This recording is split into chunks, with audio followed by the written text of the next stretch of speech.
Every time someone buys a brand new truck, most people assume the dealership just made thousands of dollars. Rows of shiny new vehicles, customers smiling as they drive away, salespeople handing over keys. From the outside, owning a car dealership looks like one of the safest and most profitable businesses in America. But what if I told you that many dealerships make very little, or sometimes even lose money, on the sale of a brand new vehicle? Every day those vehicles sit on the lot, they're quietly costing the dealership money. Interest is building. Payroll is due. Advertising bills keep coming. Utilities, insurance, taxes, and manufacturer requirements never stop. So if dealerships aren't making huge profits every time they sell a car, how do they actually stay in business? The answer surprises almost everyone. A car dealership isn't simply a place that sells cars. It's a multi-million-dollar financial operation that just happens to have vehicles parked in front of it. Once you understand that distinction, everything else suddenly begins to make sense. And it all starts with something most customers have never even heard of: floor plan financing. Unlike most retail businesses, dealerships don't simply purchase millions of dollars worth of inventory outright. Instead, they borrow it. Here's how it works. When a manufacturer ships new vehicles to a dealership, a lender, usually a bank or the manufacturer's financing company, pays for those vehicles first. Now the dealership owes that lender for every vehicle sitting on the lot, and interest begins almost immediately. Imagine carrying around 200 vehicles with an average cost of $35,000 each. That's roughly $7 million, sitting outside. At an average interest rate of around 7%, the dealership could pay nearly $500,000 every year in floor plan interest before selling a single vehicle. And that's where many people completely misunderstand this business. The loan itself isn't the biggest problem. Time is. Every extra day a vehicle sits unsold, it quietly becomes more expensive to own. That interest keeps growing. Insurance continues. Depreciation begins. Holding costs never stop. According to industry estimates, the average dealership spends roughly $32 every single day to keep one vehicle sitting on the lot. Now multiply that by dozens, or even hundreds of vehicles. A dealership with just 100 slow-moving vehicles can burn through nearly $100,000 in holding costs in a single month. That truck sitting on the front row, it isn't waiting to make money. It's quietly costing money every single day. And this leads to one of the biggest misconceptions people have about the entire automotive industry. Most people believe dealerships make thousands of dollars every time they sell a brand new vehicle. The truth is, many don't. The average gross profit on a new vehicle sale is often only a small percentage of the purchase price. That means a dealership selling a $40,000 vehicle may only generate around $1,000 to $2,000 in gross profit before paying any operating expenses. Now think about everything that money still has to cover: payroll, utilities, advertising, insurance, taxes, building maintenance, warranty processing, technology, customer support. Suddenly, that profit doesn't seem very large anymore. So if selling new vehicles isn't where the real money comes from, where does it come from? The answer isn't found on the showroom floor. It's found inside three departments that many customers barely think about. The first is the finance and insurance department, commonly known as F&I. While customers are focused on signing paperwork, the dealership is arranging financing, offering protection plans, extended warranties, gap coverage, maintenance packages, and other products. Each finance deal can generate hundreds or sometimes thousands of dollars in additional profit. A dealership selling 500 vehicles per year while averaging around $2,000 in F&I income per deal could generate nearly $1 million annually from this department alone. Then comes the used car department. This is where experience becomes incredibly important. Every trade-in is essentially a financial gamble. Offer too much, and the dealership may lose thousands.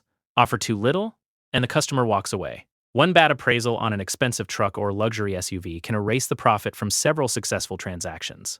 Unlike new vehicles, used cars don't have factory programs protecting their value. They simply continue depreciating every day they remain unsold. Then there's the department many first-time owners underestimate: service. Ironically, this department often keeps the dealership alive during slow sales months. Every oil change, every brake job, every warranty repair, every tire replacement. These customers aren't just generating revenue today, they're far more likely to purchase another vehicle from that same dealership in the future. Lose a customer to an independent repair shop, and you may lose their next vehicle purchase as well. At this point, it sounds like we've figured out the secret: floor plan financing, F&I, used cars, service. Problem solved. Not quite. Because even if every department performs well, the expenses never stop coming. At this point, you might be thinking, not necessarily. Because every one of those revenue streams comes with another layer of expenses that never stop growing. One of the biggest is payroll. A typical mid-sized franchise dealership doesn't just employ salespeople. There are finance managers, sales managers, service advisors, certified technicians, parts specialists, porters, detailers, receptionists, accounting staff, office managers, and a general manager keeping the entire operation running. It's not unusual for a dealership selling 400 to 600 vehicles a year to employ 50 to 80 people, and that creates another major challenge: turnover. According to industry studies, roughly 1 out of every 3 dealership employees leaves each year. That means owners aren't just paying salaries, they're constantly recruiting, hiring, training, and replacing employees. Imagine trying to run a business where nearly a third of your team changes every single year. Now add another expense that most people never think about: the manufacturer. Owning a franchise dealership doesn't mean complete independence. Every dealer signs agreements with the manufacturer that come with strict expectations: facility upgrades, employee training, customer satisfaction requirements, technology investments, brand image standards. Sometimes a manufacturer may require a dealership to renovate its showroom or modernize its facilities. Projects like these can cost hundreds of thousands, or even millions of dollars. And refusing isn't always an option. In some cases, manufacturers can reduce vehicle allocations or limit access to incentive programs that help dealerships remain competitive.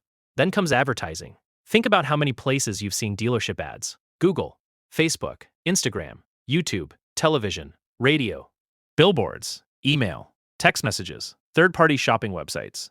Most customers spend hours or even days researching online before ever walking into a showroom. That means dealerships are competing for attention long before customers arrive. Many franchise stores spend hundreds of thousands of dollars every year just to remain visible. And here's the scary part: if a digital lead isn't contacted quickly, that customer can submit the exact same inquiry to another dealership just minutes later. Speed has become just as important as price. But even after all that, there's another cost quietly waiting in the background: compliance. Selling vehicles isn't just about finding customers, it's about following hundreds of state and federal regulations designed to protect them. Dealerships must safeguard financial information, accurately disclose loan terms, handle customer records properly, follow advertising laws, maintain detailed documentation. One mistake can result in massive penalties. Some dealerships have paid hundreds of thousands of dollars because of compliance violations that had nothing to do with selling cars. Then there's perhaps the biggest question facing the industry's future: electric vehicles. For more than a century, dealerships perfected the process of selling gasoline-powered vehicles. Now the industry is changing. Electric vehicles require different training, different service equipment, different technician certifications, and perhaps most importantly, new competitors. Companies like Tesla prove that many customers are willing to purchase a vehicle without ever visiting a traditional dealership. Whether that model eventually becomes dominant remains to be seen. But one thing is certain: the automotive industry is changing faster than it has in decades. Then came one of the strangest periods the industry has ever experienced. During the pandemic, vehicle shortages created an environment dealerships had rarely seen before. Inventory was scarce, demand was high, many vehicles sold at or even above sticker price. Profit margins temporarily exploded. Some dealerships expanded. They hired more employees, increased expenses, opened new departments, invested in larger facilities. Many assumed those extraordinary profits would continue. They didn't. As inventory returned, competition returned, discounting returned, negotiation returned, and suddenly, many dealerships found themselves trying to support much larger cost structures with much smaller profit margins. That's when reality set in. Because this business has never been about selling cars. It's about managing risk, managing inventory, managing people, managing expenses, managing customer relationships, managing change. Every single day. So the next time you drive past a dealership packed with brand new trucks, every warranty claim, every trade-in, every service appointment, and every manufacturer requirement is another expense most customers never see. A dealership doesn't survive because it sells cars. It survives because it successfully manages hundreds of moving financial pieces at the same time. And the dealerships that fail usually don't fail because they stopped selling cars. They fail because, little by little, the cost of running the business became greater than the profit it was producing. This is the brutal struggles of owning a car dealership. If you enjoyed uncovering the financial realities behind one of America's most misunderstood businesses, consider subscribing, because there are countless other industries that look incredibly profitable from the outside, until you discover what really happens behind the scenes.